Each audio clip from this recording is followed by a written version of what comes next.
नमस्कार। दाजी हमें गीता के महत्व के बारे में बताने वाले हैं। साथ ही दाजी हमें बताएंगे उन 7 रत्नों के बारे में जो गीता का हृदय माने जा सकते हैं।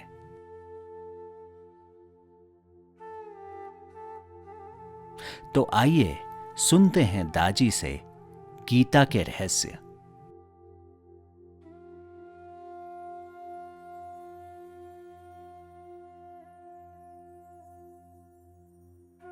नमस्ते जी। गीता की शिक्षाएं शाश्वत है और हर युग में प्रभावी रही है।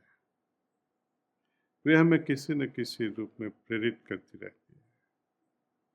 प्रेरणाएं कितनी भी प्रभावशाली क्यों न हो, लेकिन अफसोस की बात है कि जिस सत्य को हम खोज कर रहे हैं उसे साकार करने के लिए एक कदम भी आगे नहीं बढ़ने देती। भगवत गीता का बड़ा मैसेज है। श्री कृष्ण भगवान कहते हैं कि स्थित प्रज्ञा का भाव डेवलप करो, प्राप्त करो, विकास करो। बेशक, और यह भी बताया कि मनुष्य को कभी भी खुद को अपने कर्मों का वास्तविक कर्ता नहीं समझना चाहिए। और भी कई श्लोक में बताया है कि कर्मण्येवाधिकारस्ते मा फलेषु कदाचन। Beautiful teaching. ठीक है, अभी इस बात पे गौर करिए कि आप जब भूखे होते हो, कुछ खाना नहीं मिला और आपके हाथ में आ गए 5 स्टार होटल का मेन्यू, पढ़ते ही जाओ, पढ़ते ही जाओ। क्या वो पढ़ने से आपका पेट संतुष्ट हो सकेगा? हम काफ़ी कुछ पढ़ लेते हैं, अच्छा तो है, लेकिन साक्षी भाव, स्थित प्रज्ञा का जो हालत है, अवस्था है, या साम्य अवस्था, या कई बड़ी बड़ी अवस्थाएं की बातें हम सुनते हैं, क्या पढ़ने से या सुनने से फायदा होगा? इस पर गहन सोच विचार करने पर हम पाते हैं कि इसे केवल पढ़ने से या सुनने से कोई लाभ तो नहीं होने वाला है, जब तक कि हम बहुत ही व्यावहारिक तरीके से इन अवस्थाओं को प्राप्त करने के उपाय न कर लें। शास्त्र उपदेशकों का कार्य हमें इंस्पायर करना है, प्रोत्साहित करना है। बाद में वो अवस्थाओं को प्राप्त करने के लिए हमें उपाय को खोजना है। उस उद्देश्य की प्राप्ति के बारे में हम हमेशा अंधेरे में ही रहते हैं। कैसे प्राप्त करेंगे? उन उपदेशकों के सभी उपदेशों में इसका प्राप्त करने के बारे में कोई भी संकेत नहीं मिलता। No indications are given. इसका परिणाम यह हुआ कि जो इन्हें सुनते हैं वे इस गलत निष्कर्ष पर पहुंच जाते हैं कि मैंने पढ़ लिया, मैंने मंत्र बोल दिया, श्लोक का बार बार रटन भी कर लिया, और मैं क्या कर सकता हूँ? It's like reading menu again and again, again and again from a 5 star hotel. Will it quench your thirst? Will it fulfill your hunger? आपकी भूख को बंद करेगा पढ़ना? आप कहते रहते हो मैं करता नहीं हूँ, या मैं ब्रह्म हूँ, या मैं अहम ब्रह्मास्मि हूँ। बोलते ही जाओ, बोलते ही जाओ, क्या फर्क पड़ेगा? इस भ्रम में रहने से बहुत नुकसान हो सकता है। हम पाठ करते रहते हैं, लेकिन अभी तक अपना कर्तव्य उस हालत को प्राप्त करने में पूरा नहीं हुआ। सही परिणामों को पाने के लिए हमें सही साधनों का अपनाना होगा।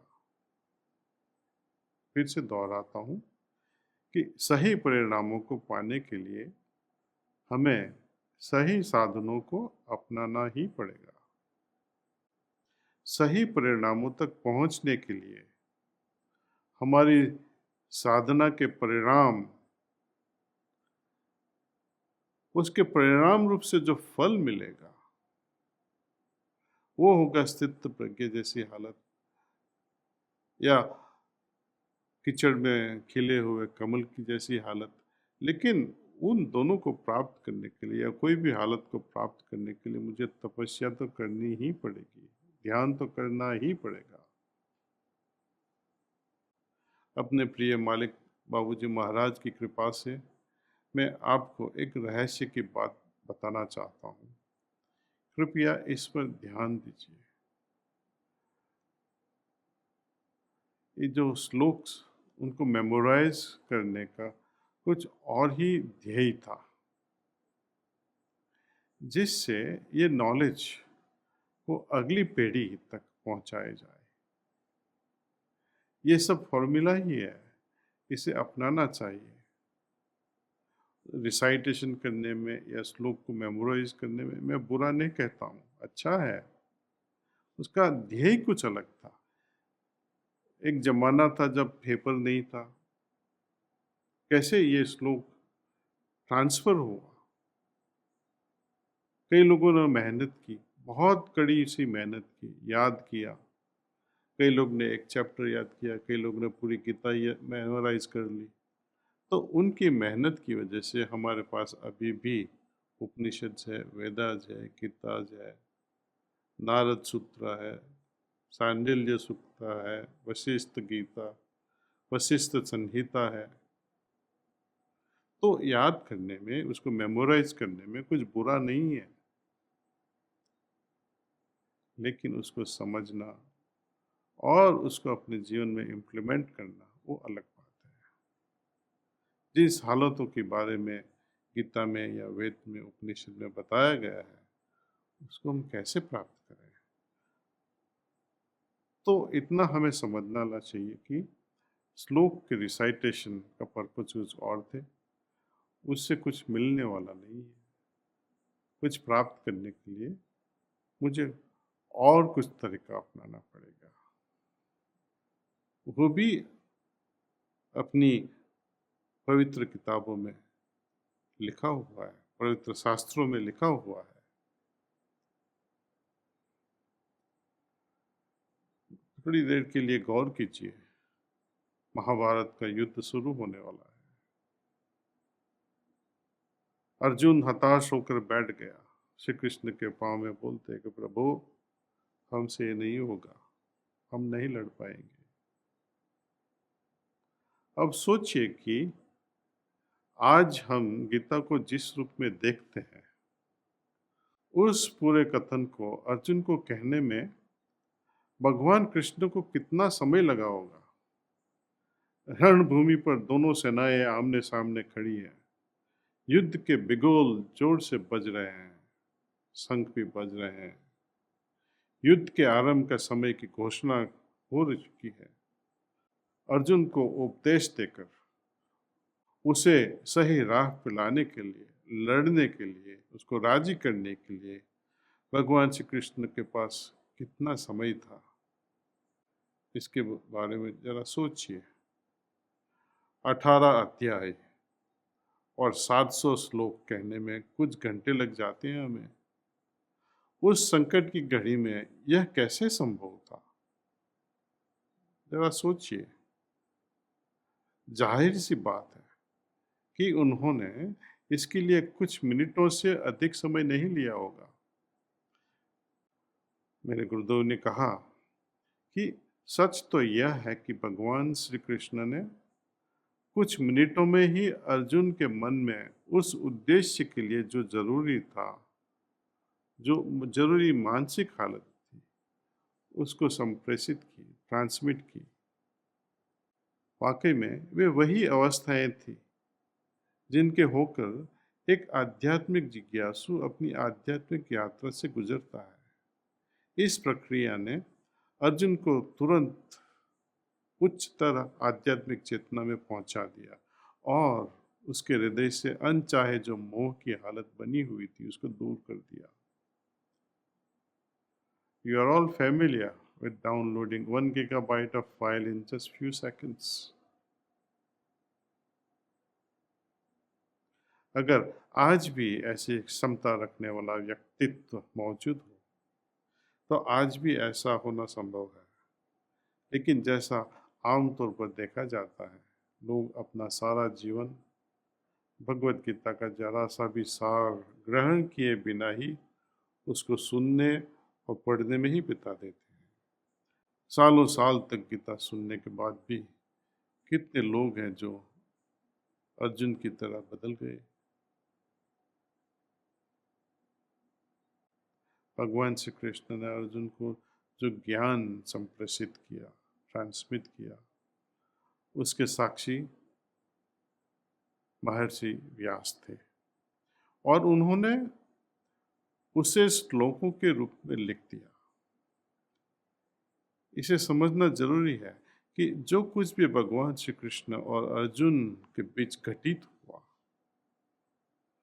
वे अनकहे शब्द जिन्हें संप्रेषित किया गया था, उन्हीं शब्दों को बाद में महर्षि व्यास ने श्लोकों का स्वरूप दे दिया। भगवान के हृदय से अर्जुन के हृदय तक, इस हृदय से हृदय तक के संप्रेषण को महर्षि व्यास ने ध्यान से देखा और बड़ी सावधानी से श्लोकों में दिए गए भाव और अवस्थाओं को लिपिबद्ध किया, जो फिर गीता का आधार बने। वास्तव में भगवान श्री कृष्ण ने वहाँ केवल 7 ही श्लोक ही बताए थे। ये ज्ञान रूपी 7 रत्न अर्जुन को 7 श्लोक के माध्यम से दिए गए। भगवान श्री कृष्ण और अर्जुन के बीच हुई हृदय से हृदय की बात को तो महर्षि व्यास ने लिख दिया था, लेकिन इनके अलावा गुजरते समय के साथ कई ऋषियों ने अन्य श्लोक इसमें जोड़ दिए। यह हृदय से हृदय का संवाद कोई कम महत्वपूर्ण नहीं था। शायद बोले गए 7 जो श्लोक है शब्दों में थे, उनसे भी कहीं अधिक महत्वपूर्ण हो सकता है। भगवान श्री कृष्ण के प्रति श्रद्धा और मेरे प्रिय बाबूजी के प्रति कृतज्ञता से उमड़ते हुए हृदय के साथ मैं उन 7 रत्नों को, 7 श्लोकों को आप सभी के सामने बांटना चाहता हूँ। अब देखा जा सकता है कि चैप्टर 2 जो है बहुत खास चैप्टर है, वहाँ से मैक्सिमम श्लोक रिसाइट किए गए थे। पहला श्लोक था जो अभी चैप्टर 2 में है, नंबर है 55। प्रजहाति यदा कामन सर्वान् पार्थ मनोगतान् आत्मनि एव आत्मना तुष्ट स्थित प्रज्ञा तदा उच्यते। हे पार्थ, जो व्यक्ति मन में जन्म लेने वाली सभी इच्छाओं को त्याग कर स्वयं मैं और स्वयं से ही संतुष्ट रहता है, उसे स्थित प्रज्ञ कहते हैं। चैप्टर 2 श्लोका 62। ध्यायेत विषयान् पुंसा संगाते उपजायते सद्गात् संजायते कामा कामात् क्रोध अभिजायते। इंद्रियों के विषयों के बारे में विचार करते रहने वाला उनसे आकर्षित होता है। ऐसे आकर्षण से कामुक हो जाते हैं और फिर काम से क्रोध प्रकट होता है। चैप्टर 2 श्लोका 63।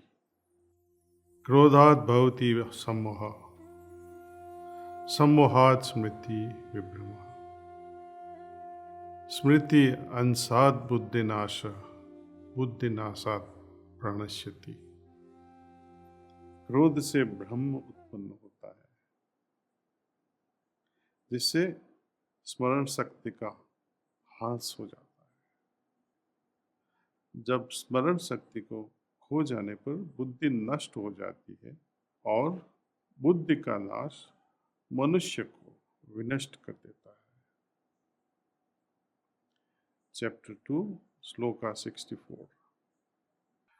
राग द्वेष वियुक्तः तु विषयान इंद्रिय चरन् आत्मवश्य विधेयात्मा प्रसादम अधिगच्छति।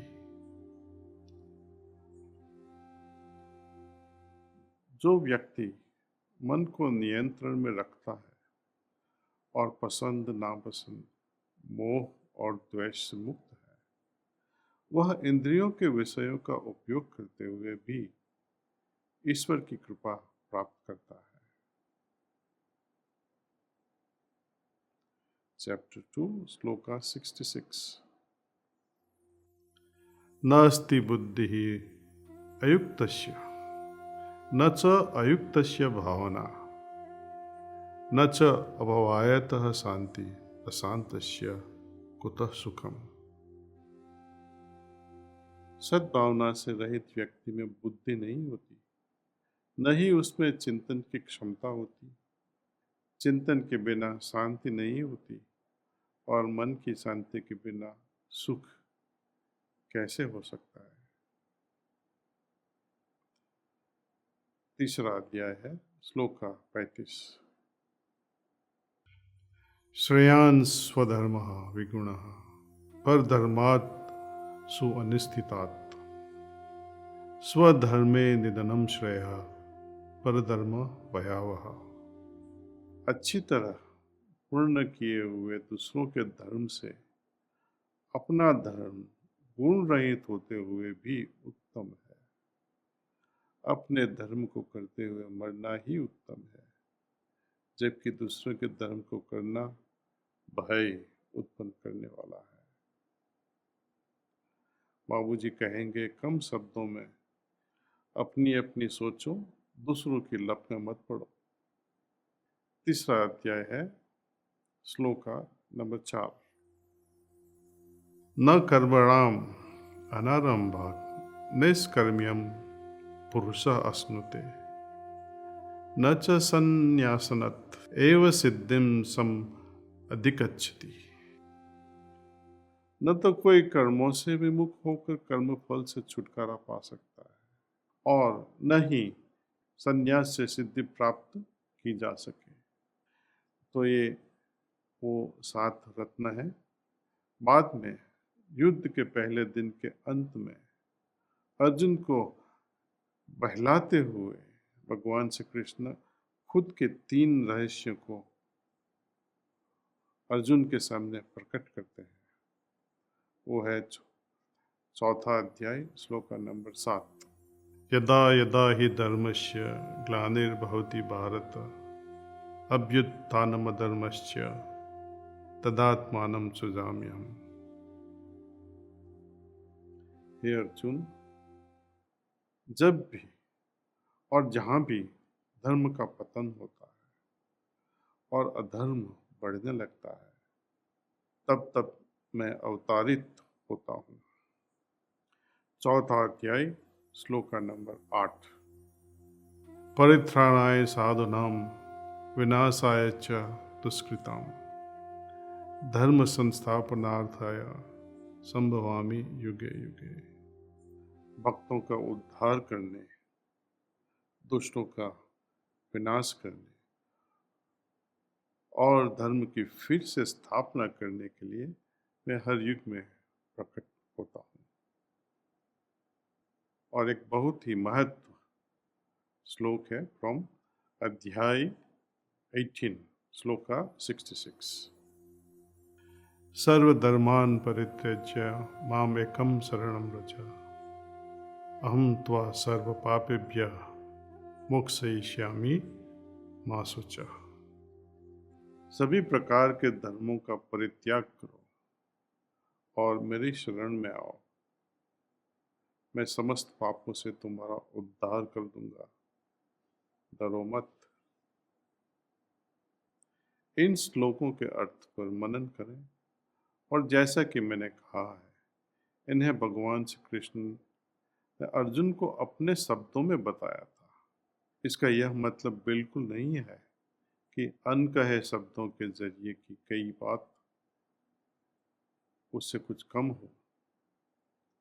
पहले से कहीं ज़्यादा आज हमारे जीवन में संपूर्ण भगवत गीता बहुत ही महत्वपूर्ण है और यह आने वाली पीढ़ियों को प्रभावित करना जारी रखेगी ताकि वे इसकी शिक्षा से लाभ पा सकें। इस धरोहर को लोगों को विरासत में देते जाए। बहुत धन्यवाद।